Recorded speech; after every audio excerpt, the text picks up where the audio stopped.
Peace, Cleveland. We gotta talk.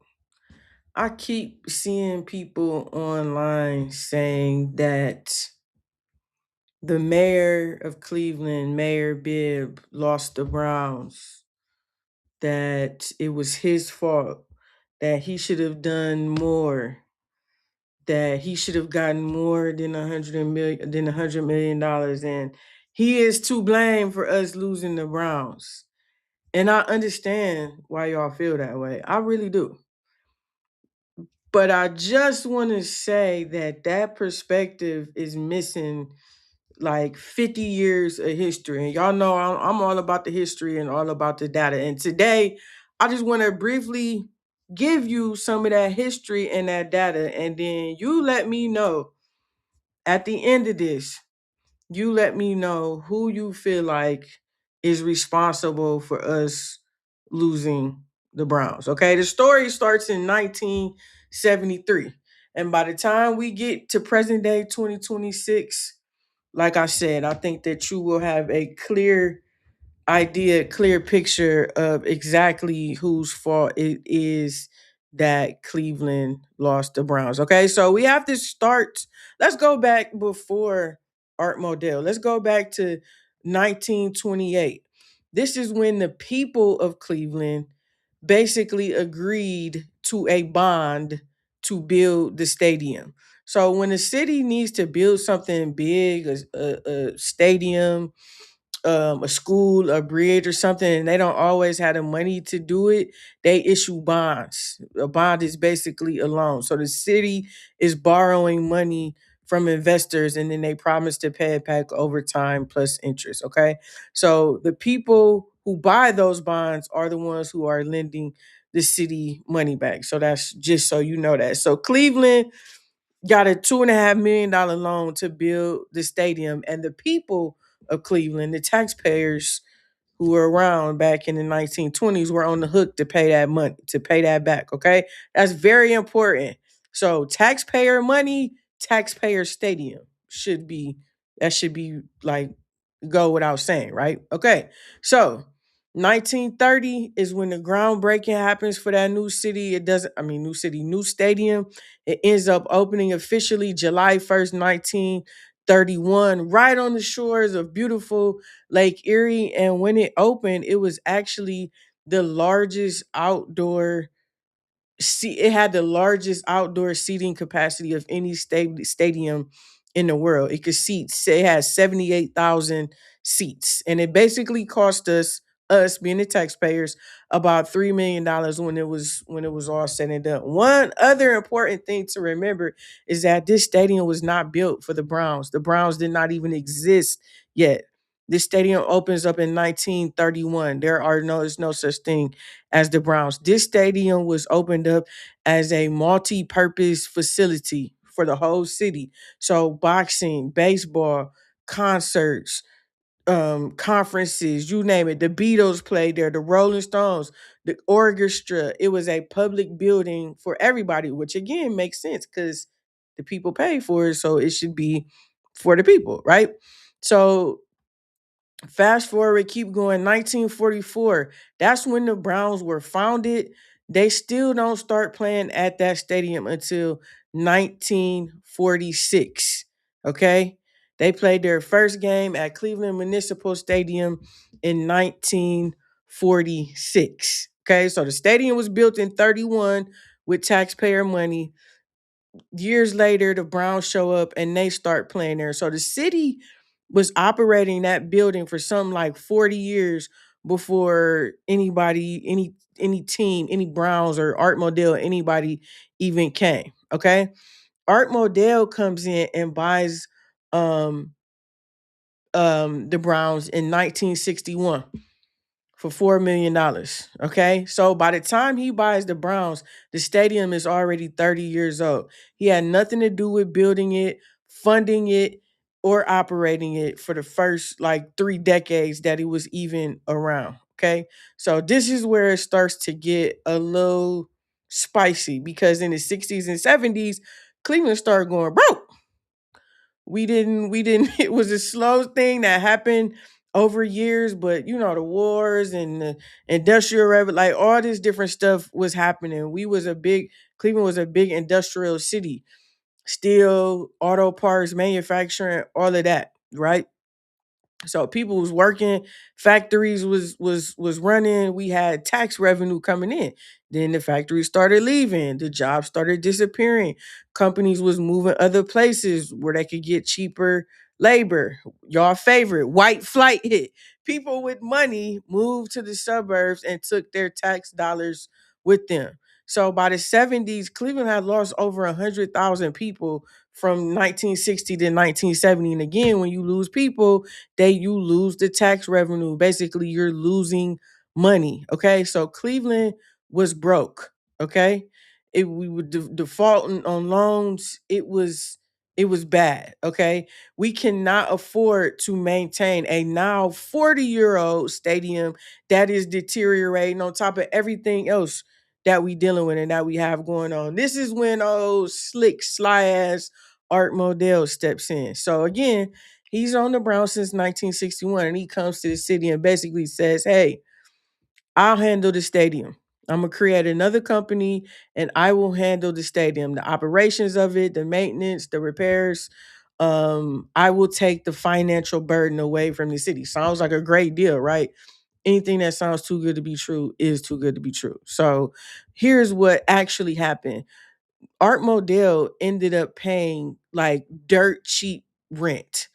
Okay, so he pays the city like 100 some thousand dollars in rent for the first several years. He was basically paying nothing for rent for a stadium that the taxpayers that we pay for. And in exchange, he gets to keep all of the money that the building generates. Parking, concessions, advertisement, the suites, every dollar he gets to keep, but the city still owns the building on paper, even though Modell is pocketing the revenue. Okay, hold up. It gets worse than that. Okay, so remember now, this stadium is not just for the Browns. The Cleveland Indians also play in the stadium. So Art Modell owns the Browns, but he's now also the landlord of the Cleveland Indians. So the Indians, anytime they need something fixed or done or whatever, they have to go and ask basically their competitor, Art Modell.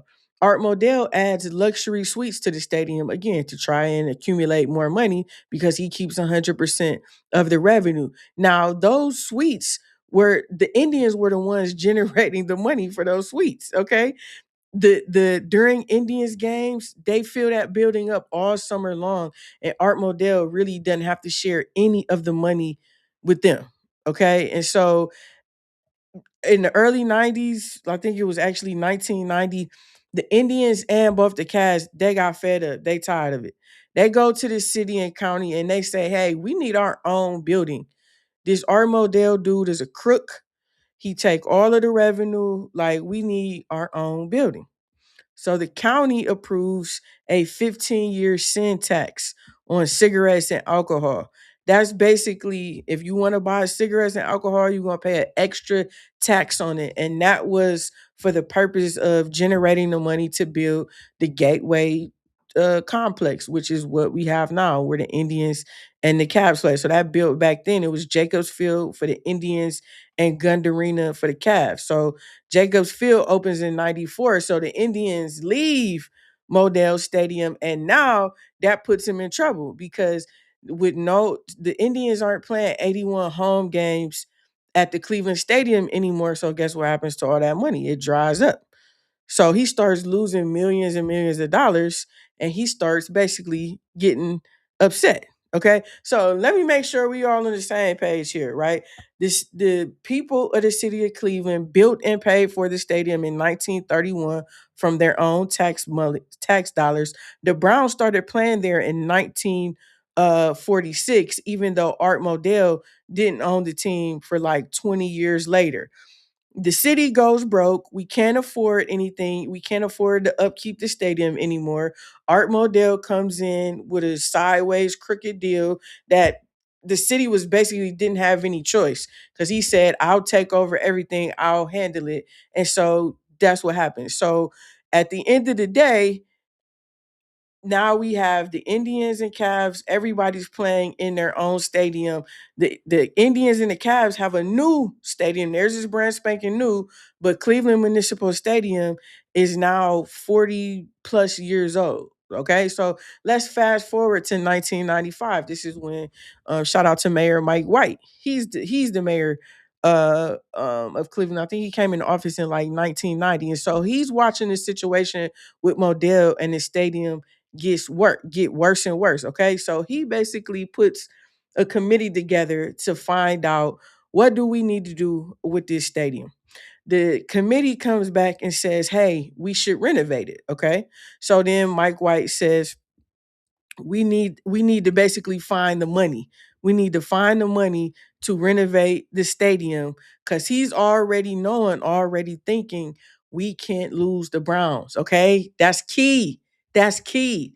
Mike White is trying to find the money to renovate the stadium, because the alternative is he could lose the team, because remember, the city don't own the team. I think a lot of y'all think that the Browns belong to the city of Cleveland. The city don't own the team, man.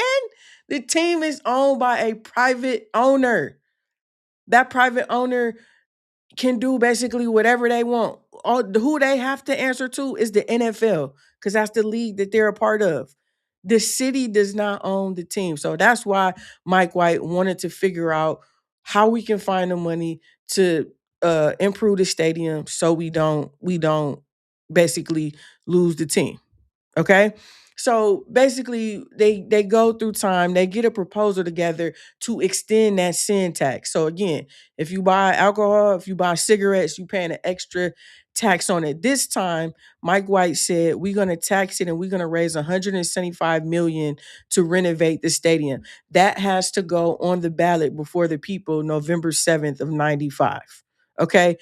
All while this is happening, though, slimy ass again Modell is already secretly talking to Baltimore.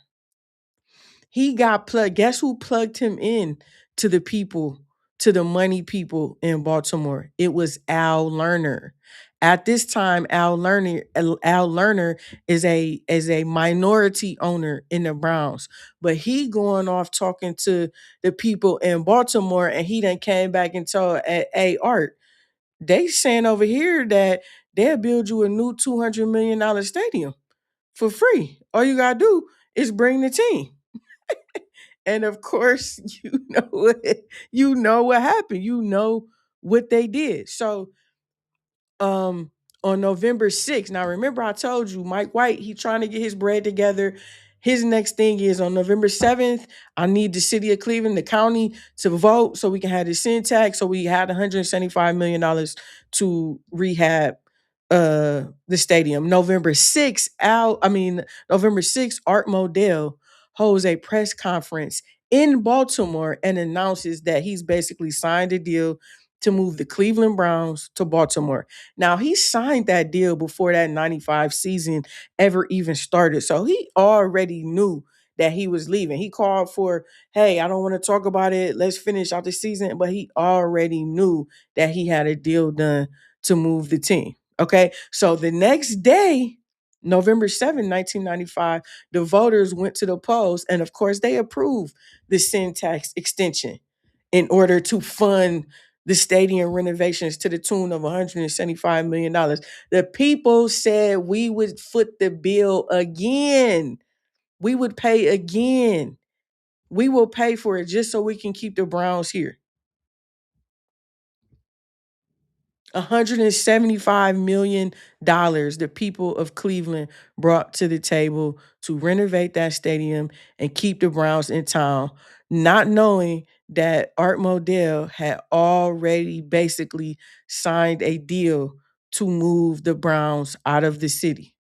Of course, the city sued immediately. They sued everybody. Modell, the Browns, they sued the people in Baltimore, they sued everybody, basically. And they basically were saying that in their lease, it required the Browns to play at the Cleveland Stadium through the 98 season. And so essentially what happened is um Art Modell was just hell bent on leaving. He didn't care what happened. He didn't care about any penalty. He said, even if the legal battle went against him, he was going to Baltimore no matter what. Even if he had to fly the team back to Cleveland and finish up playing the few little home games, he was going to Baltimore no matter what. Okay. And so basically what happened is they came to a settlement. And because again, I think this is another part that people don't realize, the Browns play in the NFL, and the NFL has their own set of rules. There are 30 owners in the NFL, and they all have their own set of rules. You have to vote on things, you have to get things approved, all of that kind of stuff. And so there were two people who voted against the Browns moving away from Cleveland. And ironically enough, it was Dan Rooney of the Pittsburgh Steelers, who we have such a crazy rivalry with. And then I can't think of the other dude's name right now, but it was two people who said no, they should not move. Of course, they got outvoted. They won. So in the settlement, Cleveland got the Browns name, the colors, and everything that made the Browns stayed in Cleveland. Okay. And they got a promise that there would be a new team by 99. And the NFL would, of course, kick in some. Always know it's about some money. The NFL agreed to kick in like $40 million to a new stadium. So this is the settlement that the Browns got because Modell was leaving regardless. $43 million from the NFL, a new team by 99, and Cleveland had to drop the lawsuit. And I think Modell had to pay something like $10 million, something like that, for breaking the lease as well. Now Modell, he got to take every single player, every coach, all the staff members, every contract to Baltimore. He got a brand new franchise and expansion team. So Baltimore basically started fresh, and he got a brand new $220 million stadium. Back here in Cleveland, our stadium, the Cleveland Municipal Stadium that the people of Cleveland built with their hard-earned money in 1931, was demolished. 1996, they tore Cleveland Municipal Stadium down and basically dumped it in Lake Erie. No cap. And so just like that, we didn't have a team. I hope that you can see, even back then, there was nothing Mike White could do. Mike White was doing everything he could to try to keep the team here. Art Modell was the owner. It was ultimately up to him and the NFL. Cleveland did everything right. The mayor fought. They filed, the lawyers filed lawsuits, even had a judge to rule in our favor. The people went to the polls and voted yes to spend $175 million, and it still wasn't enough because the NFL owners voted to let Modell walk away from Cleveland, and they gave Cleveland a settlement. Again, I promise we'll get you a new team in a few years, basically, and a few dollars. Okay? So let's continue on. Let's fast forward.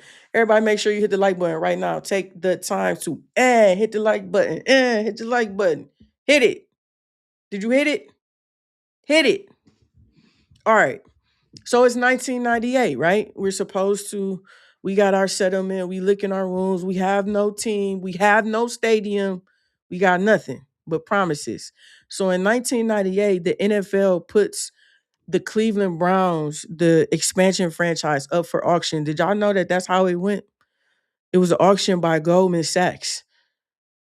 And basically, you could bid on buying the team.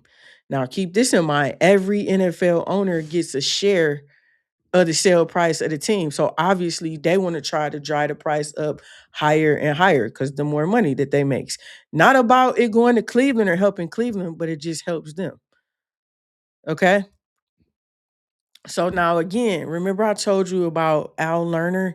Al Lerner was a majority owner in the Cleveland Browns, and then he's the one who connected Art Modell with the people out in Baltimore to set up the move. Guess who comes in and buys the new team? I'll be damned if it ain't Al Lerner for $350 million, which at that time was the highest price that was ever paid for a professional sports team. Okay, so hold up. Al Lerner was already a minority owner under Modell. He then holds secret meetings with the people in Maryland and Art Modell to start the Baltimore deal to remove to remove the Browns from Cleveland. He introduces, connects Modell with the money people and everything. He's on this day. He came to the press conference when Modell said he was moving. Then he sold his stake in the Ravens back to Modell for 32 million. So once Modell moves the team to Baltimore, he like, I'm cool, cash me out for 30 million. 3 years later, he comes back to buy the replacement Browns. This be the stuff I be talking about, man. Like this, all this happening, y'all didn't even probably know. Like everybody was like championing Al Lerner. Like, look what he just did. He set the whole play up. Set the whole play up. So then now we build a new stadium. We're still on the same lakefront. This time it cost us $290 million. We used the sin tax, the money from the NFL, and now August of '99, boom, we got a stadium. This time the city owns the building, the team leases it. Okay. So Al Lerner, the lease for the stadium was already in play before an owner was even selected. So no matter who got the team, they were signing this lease. It was a 30-year lease that runs to the 2028 season. So that is the lease that we're in right now. Okay. The Browns pay about $250,000 a year in rent. The city pays over $1 million a year to operate, own, insure the building. So the public is still footing the bill for this stadium. And I think that is why we think that the team is ours, but it is not. The stadium is ours. The team is not. This time though, okay, give us a little credit. We tried to protect ourselves. So we put in the lease language that basically requires the Browns to play in Cleveland. They can't, you know, basically you can't fly the coop like Buddy did to us already. You have to play, you cannot modify the franchise to where they're playing home games anywhere else. Okay. So, and it also required them to be compliant with the Modell Law that was passed in June 1996. So that law was passed. Again, I think that was Dennis Kucinich who put together the Modell Law to make sure that what Art Modell had just did to us, nobody else could do. Okay, it was specifically created to stop another relocation because this already happened before. I don't know if y'all are not old enough to remember that, but this already happened before. Okay, so boom, we got a team. We got a stadium. The team is shitty. And all of this, the team ain't never been good. Ain't that crazy? Go Shador. Anyways, we got a team. We got a stadium. Al Lerner is our owner. Well, Al Lerner dies and his son Randy takes over. This happens in early 2000. Okay. And so then now we're about to have a new owner. In 2012, Jimmy and Dee Haslam purchased the team. They paid over $1 billion for the team. So, but when they buy the team, they take on every obligation that's tied to it. So the lease, the restrictions, the Modell Law, all of that. And of course, when he bought the team, he kicked the whole, we're not moving the Browns. We never thought about that, blah, blah, blah, whatever the case may be. So now we think we good. Okay, again, the city owns the stadium. We got a lease in place that protects us. We got a new owner. He still has to follow all of these rules and all of that. We're good. Okay. So now this is in like the last 10 years. Okay. So the Haslams, they're the owners of the team. They inherited the lease, but the stadium now is again falling apart. The stadium needs repairs and they're looking to the future like, what are we going to do? The same thing that Art Modell did. Okay. So first they start out talking about they are partnering with the city on the lakefront development, and they're saying that, a renovated stadium is going to be like the anchor, the centerpiece of the all this lakefront development that we could do. And they're coming up with renovations for the government, all of the things. Okay. So this is up as recent as 2023. Jimmy Haslam is still saying that, hey, we should benefit the waterfront and have the stadium down there. That's in everybody's best interest. So we're committed to redoing the stadium. We working with the mayor and his team. We want to put the best plan for Cleveland, blah, blah, blah, blah, blah. Okay? All at the same time, privately, the Haslams are now talking. They got a different set of drawings, and these drawings show a new stadium in Brook Park, a stadium that has an enclosed dome, and that it would cost $2.4 billion. They don't release this publicly. This is all behind the scenes. Okay.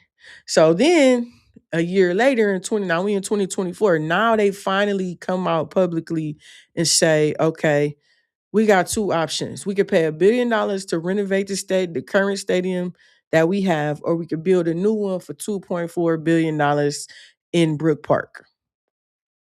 Okay.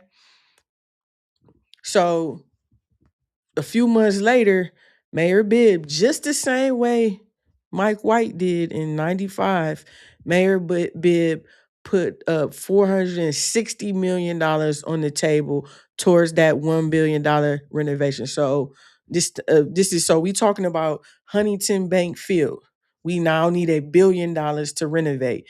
Mayor Bibb says, I'll give you 460, damn near half of what you need, and then we'll do a new 30-year lease. So he basically says, I'll go half with you on a new stadium because it's important to keep the Browns here. It's important for us to have a nice stadium. All of that stuff is important. So he puts up 460. Now, granted, that money was coming from us. We was gonna pay for it, but still, he's showing good faith and trying to make an effort to keep the team here. Okay. So this was in August. This was, matter of fact, August 1st of 2024. Don't you know, a week later, August 7th, this is when they had that. I remember that day like it was yesterday. This is when they released the first renderings of the dome in Brook Park with the video and that BS public letter. Okay. So he offers you $460 million. A week later, you come with a video and a letter talking about we want a Brook Park. So they reject this offer. They don't counter. They don't nothing because the decision had already been made. They had already purchased that land. They were going to Brook Park no matter what. In October of 2024, they officially announced it. Hey, we're moving to Brook Park. Um, Shortly thereafter, we filed suit because, hey, y'all not about to do this to us again.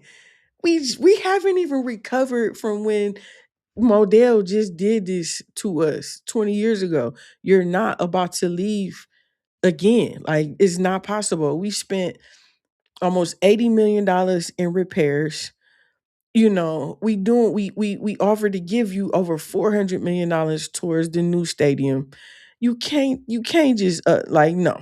So they file a suit. Now, this is where you start to see who is actually responsible for it. Yes, I was correct. The Modell Law was written by Dennis Kucinich and it was signed into law in June 1996. Again, the purpose of it was, if you're going to take our money and play in a facility that we paid for, you cannot leave either without our unless you have our permission, or you allow us to try to put together an investment team to buy the team. We basically got to get first right of refusal. Okay. Now, again, politics and all of that. Our state government is Republican.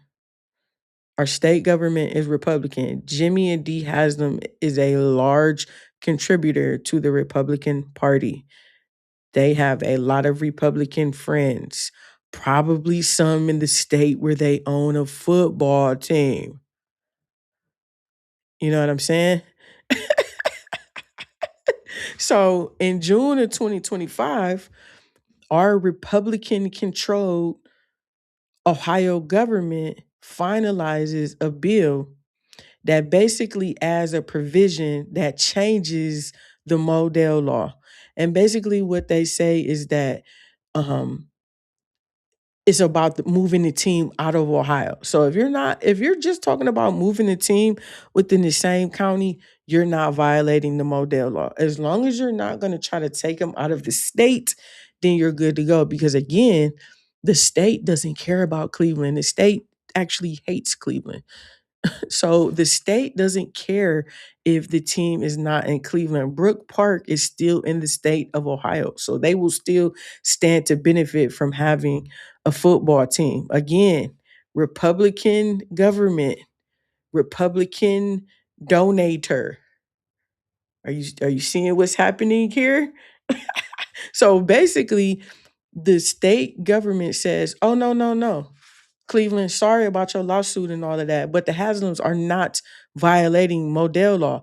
And also, what they did was they said, in addition to the fact that he not violating the law, we're also going to give him $600 million of state unclaimed funds. So this is money from if you got a uncashed check, an insurance payment you didn't collect, any a dormant bank account, all of that money is sitting in unclaimed funds. So the state is saying we're gonna take all of that money and we're gonna give it to the Haslams to build their new stadium in Brook Park. So not only did they totally snatch away the protection that we had with the Modell Law, but they also financed it.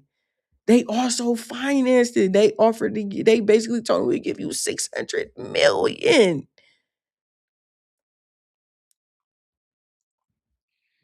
So that pretty much, so it's a done deal at that point. I just want you to think about this.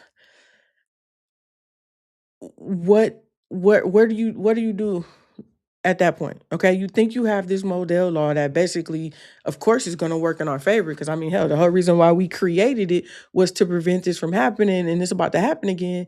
And so that law is going to help us. And your own state basically works against you and says, "Oh no, they can leave from Cleveland to Brook Park, and we're gonna give them a lot of money to do so."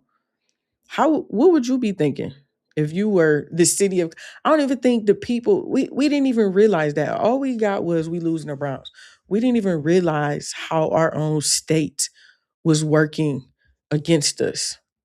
So at that point, the mayor has no leverage and no choice but to try and do something to try and get something out of the deal. Because again, the Haslam's can leave. They have a lease up until 2028.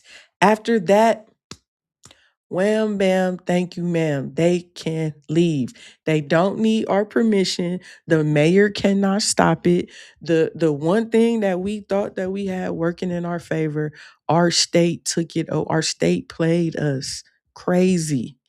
So there's nothing that can be done. So this is when Mayor Bibb made a deal with the Haslams to get $100 million, and they dropped the lawsuits. So the Haslams will move the team to Brook Park. They will get their dome. They're getting 200 million from Brook Park. It's literally really nothing that could be done. The only thing that I think moving forward is as a city, do we as taxpayers, do we want to continue paying for these stadiums if the teams can just up and leave? Do we want to continue to finance or subsidize professional sports, or specifically professional, especially for a shitty team? Like we're going we again we go into the red even having a stadium and we don't even have a good team. So let's bring this all together. Let's wrap this up. That was a pretty good explanation in about 30 minutes. Okay. So I want you to be very clear about who actually lost the Browns. And it is not who most people think. Okay. Um, Mayor Bibb took office in 2022. He offered the Browns $460 million. He filed lawsuits to try to enforce the lease and the Modell Law. He fought all the way up until the state took literally cut his legs out from under him. When the only law that could have stopped the move got rewritten by our own state, the fight was over. The mayor did not lose the Browns. If anybody caused you to lose or take away the Browns, it is the state of Ohio. The system that was supposed to protect Cleveland literally turned against it. So think about this for a second. Again, take your emotions out of it, take the politics out of it. Ask yourself one question: what leverage did we have? What leverage did the mayor have? The Browns had a path. They were already planning on leaving. They got that land. They had the state started supporting. They won the legal battle. What leverage did Cleveland or the mayor have? The city leverage, so we thought, was the lease and the Modell Law. And again, as soon as the state stepped in and rewrote that law, the leverage was gone. So now your Mayor Bibb sitting at the table. The other side already has their exit plan, their funding, the legal on their side. And the one tool you had, your own state took away from you. What exactly are you negotiating at that point? Because people keep saying he could have done more. Done what? Offered more money? He put up 460 million. How much you want him to put up? Again, we still live in a poor city. We could really be using that 400 million elsewhere, but he put it up. That's not a small number. That's a huge commitment from a city that got a lot of other needs. And even if he did offer more, you negotiating against. He Haslam wants a $2 billion dome situation, and he got the state on his side. State money and private ownership. What is he supposed? So Cleveland, you cannot negotiate with somebody who's already sort of packed their bags and has everything working in their favor. So again, this idea that the mayor lost the Browns is just simply not true. He did not have really any power. The power in this situation is that with the owners and with the state government. And no matter how you feel about the mayor, you could have gripes with him, whether you like him, whether you do not, whether you think he's an awful mayor or whatever the case may be. This one is not on him. If you blame him, you sound like a fool because the Browns are and have always been a privately owned team. Cleveland has never had any say in the Browns, and this is not the first time that we have been left. So again, this is what happens. This is why y'all think voting is not important, but we have a hard Republican state government, and they don't care nothing about a heavily Democratic black city like Cleveland. And this is just what happens. This is the system. It doesn't work for the people. It's not for the people. They take our money and we just, we left basically high and dry. Okay? So, Cleveland, I want you to understand that so that the next time this happens, we're not going to be having you'll know exactly where to place the blame. You'll know exactly whose fault it is and who you should be condemning. We never talk about the state government. You never complain about Mike DeWine. Do you even know who your state representative is? Why were they about to give $600 million of our money? What do you mean the Modell Law? The one law that we put in place to protect us from losing our team somehow at this point is null and void? I think it's pretty clear where the blame lies. And I'm not a Bibb supporter, but I call things like I see them. And this is not on him. It's unfortunate that we will lose the Browns. Um, I don't know if we'll ever have a football team again because they're gonna do other stuff with that lakefront. Um, we're not building another stadium, so I don't know if we'll ever have another football team in Cleveland. I'm not sure. That ship may have sailed. So share this with somebody that's a Browns fan. Share this with somebody who you know that either works, lives, or invests in the city of Cleveland. So you know once and for all, Mayor Bibb did not lose the Browns and he did not sell us out for $100 million. Until next time, cuz I'll see you in Cleveland. Peace.